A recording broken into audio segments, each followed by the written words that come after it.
ሰው እድሜው የተወሰነ ነው። ህይወት ጆርኒ ነው፣ ጉዞ ነው። ሄደን አንድ ቀን እዚህ ጋር ነው ማቆሚያ ይባላል። በቃ ኬላው እዚህ ጋር ነው ይባላል። ያ እስክደርስ ድረስ ባህር ውስጥ ብንሰምጥ አንሞትም። በጀት በአይሮፕላን ብንሄድ ቢከሰከስ አንሞትም። ኢብኑል ቀይም ረሕመቱላሂ ዐለይህ ለወንጀል የተለያዩ ሂደቶች እንዳሉ ያወሳል። የመጀመሪያው ሂደት ሲያወስን ይላሉ ነገሩ በልቦና ውል ይላል። ኸምር ሊሆን ይችላል፣ ዝሙት ሊሆን ይችላል፣ ሌላም ነገር ብቅ ይላል። በእርግጥ በዚህ አላህ ሱብሓነሁ ወተዓላ ባሮቹን አይዘ ካደገ ካልተቀጨ ወደ ምን ይደርሳል? ሐሳብ ወደ መሆን ይደርሳል። ሐሳብ ብቻ ከሆነም አላህ ሱብሓነሁ ወተዓላ በእርግጥም በዚህ አይጠይቅም። ሰው እድሜው የተወሰነ ነው። ህይወት ጆርኒ ነው፣ ጉዞ ነው። ሄደን አንድ ቀን እዚህ ጋር ነው ማቆሚያ ይባላል። በቃ ኬላው እዚህ ጋር ነው ይባላል። ያ እስክደርስ ድረስ ባህር ውስጥ ብንሰምጥ አንሞትም። በጀት በአይሮፕላን ብንሄድ ቢከሰከስ አንሞትም። ሰዓቷ እስክትደርስ ድረስ ልክ ሰዓቷ ስትደርስ ግን በቃ እዚህ ጋር ይባላል። ትን ብሎትም ሊሆን ይችላል፣ ትን ሳይለው ሊሆን ይችላል። ተጠንቅቆ ዳር ይዞ ቢሄድም ሌላ መኪና የሰከረ መንገዱን እንዳለ ጥሶ ደርምሶ ይገላል። ጥንቃቄ ተደረገ አልተደረገ ሰዓቷ ስትደርስ ያቺ ሰዓት ከደረሰች በኋላ አበቃ። መጀመሪያ አላህ ወፍቆት አይኑ ላይ ያለውን ግርዶሽ ያነሳለት ሰው መጀመሪያ የታደለ ነው። በህይወት እያለ ምን ማለት ነው? ከሞት በኋላ ስላለው ማየት የሚችል ሰው ዛሬ ስለ ጀነትን ማየት የሚችል ጀሃነምን ማየት የሚችል እዚህ ዱንያ ላይ ሆኖ ጀነትን አለ ብሎ የቂም ብሎ ለዛ የሚዘጋጅ ከጀሃነም ለመዳን ይሄ ህይወት አጭር ነው፣ ከዚህ በኋላ ያለው ህይወት ነው ረጅሙ ዘላለማዊ ብሎ ያን ማየት የሚችል ሰው ሞት ሲመጣ ይደሰታል። ምክንያቱም ሳያይ ያመነውን ነገር በእውነት ሲመጣ ይደሰታል። ሁልጊዜ ዝግጁ ነው። ደስታው ደስታ አይደለም። በተቃራኒ ግን ለዚህ ዝግጁ ያልሆነ ገፍላ ውስጥ የነበረ የተጋረደበት ሰው ግን አላህ ሱብሓነሁ ወተዓላ ይነግረዋል በመላእክቶች አማካኝነት ለቀድ ኩንተ ፊ ገፍለቲን አን ሃዛ፣ ይሄ ሞት ከሚባለውና ሞት በኋላ ስላለው ጉድ አንተ ዘንግተህ ነበር፣ ገፍላ ውስጥ ነበርክ። በቃ ሀያት ማለት እቺ ነች ብለህ ሐሳቡ ጭንቀቱ የዛሬ የቤት ኪራይ የሚበላ የሚጠጣ ሀብት ቤት መስራት እንጂ ያኛውን ቤት ረስተኸዋል። ምንም ትዝም ብሎ አያውቅም። ብዙ ወንጀል ሰርተሃል፣ ሽርክ፣ ኩፍር፣ ተውባ አላደረክም፣ ይቅርታ አልጠየቅም፣ ትክክለኛው ሰላት አልሰገድክም፣ በትክክል አላህ ፊት አልቆምክም፣ ረስተኸዋል። ፈከሸፍና አንከ ጊጣአክ፣ የሸፈነህን ነገር ይኸው ዛሬ ገለጥንልህ። ፈጠጥ ይባላል። ምንም ዋጋ የለውም ያኔ ግን መፍጠጥ። ሞትን ስናይ መላኢካዎችን ስናይ ያኔ ምንም ዋጋ የለውም። ሰው መቀየር ያለበት ቅድሚያ አስተሳሰቡ ነው ማለት ነው። አስተሳሰቡ ስለ ነገሮች ያለው አመለካከት። ለዚህ ነው ቁርአን ሰው በሰው እንዲቀየር አልፈለገም። አቡ ጃህል ሞቶ አቡ ለሃብ ወይም አቡበከር ሲዲቅ እንዲመጣ አልፈለገም። በፍጹም ያን አይፈልግም። ቅድሚያ ሰዎች መቀየር አለባቸው። ለዚህ ነው መካ ላይ ሙሽሪኮችን እንዲገድሉ አልታዘዙ ነው። ቅድሚያ አስተሳሰብ ይቀየር፣ የራሳቸው አስተሳሰብ ይቀየር። ሰው በሰው ቢቀየር ምንም ለውጥ አይመጣም። ሰው በሰው ብንቀየር ትርጉም የለውም። ቅድሚያ ውስጣቸው የተቀየረ አስተሳሰባቸው የተቀየረ ሰዎች ያስፈልጋሉ። አንድ መንግስት ተወግዶ ሌላ መንግስት ቢመጣ ሰው በሰው የተቀየረው ምንም ለውጥ የለውም። ምን ይፈልጋል? ከውስጥ መቀየር። ስለ ጀነት፣ ስለ ጀሃነም፣ ስለ ዱንያ፣ ስለ ገንዘብ፣ ስለ ቤተሰብ፣ ስለ እያንዳንዱ ነገር ያለን አመለካከት ቅድሚያ መስተካከል አለበት። ያ ትልቅ ስራ ይፈልጋል። ሰው በሰው መቀየር ከሆነ ቀላል ነበር። መካ ላይ ዑመር ኢብኑ ኸጣብን ሐምዛን ሂድና እነዚህ ሰዎች አንዴ ግደላቸው ማለት ይችሉ ነበር። በጣት የሚቆጠሩ ሰው ናቸው። ሄደው መግደል ይችላል። ግን ያ ትርጉም የለውም። ቅድሚያ ሐምዛ በደንብ መቀየር አለበት። ዑመር መቀየር አለበት። አስተሳሰቡ መቀየር አለበት። ስላልተቀየሩ ቀብር ዚያራ የሚባል ተከልክለው ነበር። ቀብር እንዳልዘዩ ለረጅም ጊዜ። ለምን? የትላንቱ አስተሳሰብ ስለ ቀብር ስላላቸው አልወጣም። ያ ከተቀየረ በኋላ ነው ቀብር ዘዩ የተባሉት። ቅድሚያ ውስጣችን የተሰገሰገ የተሳሳተ አስተሳሰብ አለ። ቅድሚያ እሱ መቀየር አለበት። ያ ደግሞ ትልቅ ስራ ይፈልጋል። በአንድ ቀን አይሆንም። ጥናት ይፈልጋል። ታሪክ ማንበብ ያስፈልጋል። ቁርአን ቁል ሲሩ ፊል አርድ ፈንዙሩ አለ። ምድር ላይ ተንቀሳቀሱ፣ እዩ የሆነውን ነገር። ግብፅ ምን ሆነች? አሜሪካ ምን ሆነ? ጃፓን፣ ቱርክ ተመልከቱ፣ ትምህርት ውሰዱ ከነሱ። ኢትዮጵያ ወደ ካፒታሊስት ልትገባ ከሆነ ካፒታሊስት የሆኑ ሀገሮች ምንድነው የሆኑት? ትምህርት ውሰዱ። ልጆቻቸው ምን ሆኑ? እዛ ሀገር ያሉ ሙስሊሞች ፈተናውን እንዴት አለፉት? ምንድነው የሚያስከትለው ካፒታሊስት? ተመልከቱ እንጂ ዝም ብለህ ዳዕዋ ስላደረግን ስለሰገድን ዱዓ ስላደረግን የሚመጣ ተአምር የለም። የተሰጠንን አቅል መጠቀም የግድ ነው። አቅላችን መቀየር አለበት። ትላንትናና ዛሬ አንድ አይደለም። ዛሬን ስለምንኖር የኛ ዘመን ምን ይመስላል? የአባቶቻችን ዘመንና ይሄ ዘመን አይገናኝም። የአባቶቻችን ዘመን ቤተሰብ እንደዚህ የተሳሰረ ነበር እንደዚህ። አሁን ግን ይሄ ሊኩዊድ ሞደርኒቲ የሚባለው መጥቷል። ሶሊድ የሆነ ሰው ሊኩዊድ የሆነ ምን ማለት ነው? ግለሰብን ብቻ የሚነጥል ሰው ስለራሱ ብቻ እንዲያስብ የሚያደርገው ከቤተሰብ ያለውን ትስስር ብትስጥስ ያደርገዋል።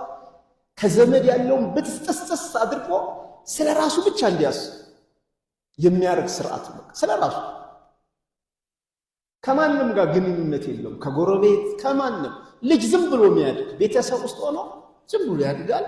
ከዛ በኋላ የሚፈልገውን ነገር ሁሉ ያደርጋል። ምክንያቱም ቤተሰብ አይፈራም፣ ዘመድ አይፈራም። ለወደፊት ለሚመጣ መማር ለሚፈልግ ሁሉ ትምህርት አድርገነዋል። አላህ ሱብሓነሁ ለማን ለመማር ለሚችል ሰው መማር ማይችል አይማርም። ለወደፊትም ቢሆን አይማርም። ሁሌም መማር የሚፈልግ ይማራል። ስለዚህ በዚህ ምዕራፍ መጨረሻ ላይ ነው አላህ ሱብሓነሁ ወተዓላ ወአማ መን ኻፈ መቃመ ረቢሂ ወነሃ ነፍሰ አኒል ሀዋ ፈኢነል ጀነተ ሂየል መእዋ። ሁለት መስፈርት አስቀመጠ ጀነት ባለቤት ለመሆን። አንደኛ የሚያስጨንቀው የሚያሳስበው የአላህ ፊት መቆም ነው ከሁሉ። ሁለተኛ ለዚህ ብሎ ውስጣዊ ፍላጎቱን የሚገታ የሴት ፍላጎት አለው የሰው ልጅ በሐላል መንገድ ካልሆነ ይገታል። የገንዘብ ፍላጎት አለው በሐላል መንገድ ካልሆነ አይፈልግም። ፍላጎቱ አለ ውስጥ ልናጠፋው የምንችለው ነገር አይደለም ነው፣ ተፈጥሯዊ ነው። ዙይነ ሊናሲ ሑቡ ሸሃዋት መፈለጉ አለ።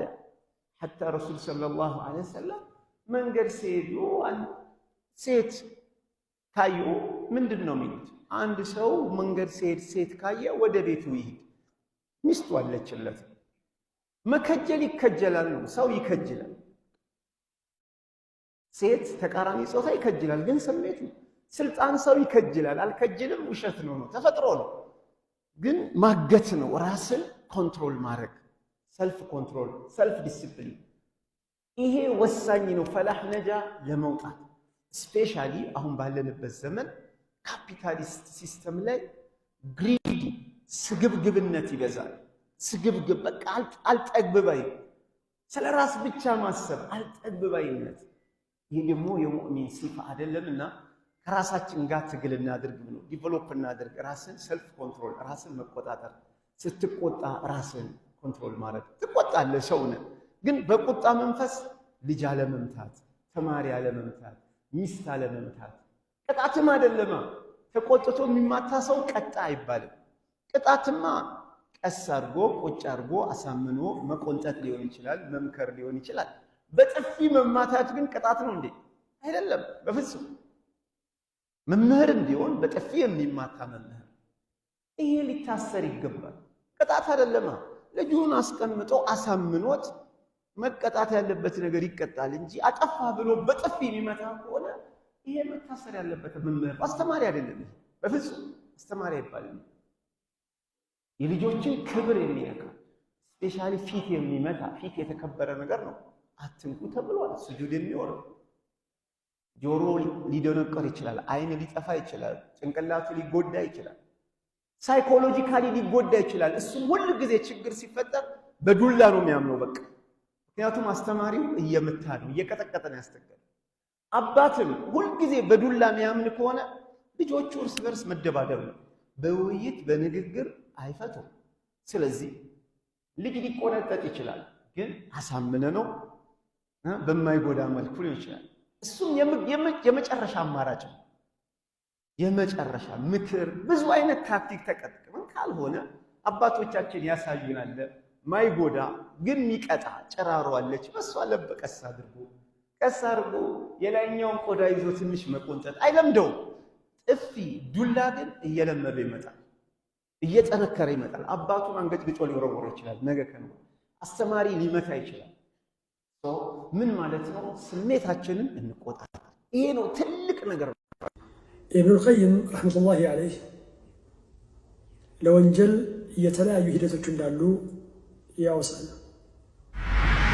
የመጀመሪያውን ሂደት ሲያወሱ ይላሉ ነገሩ በልቦና ውል ይላል።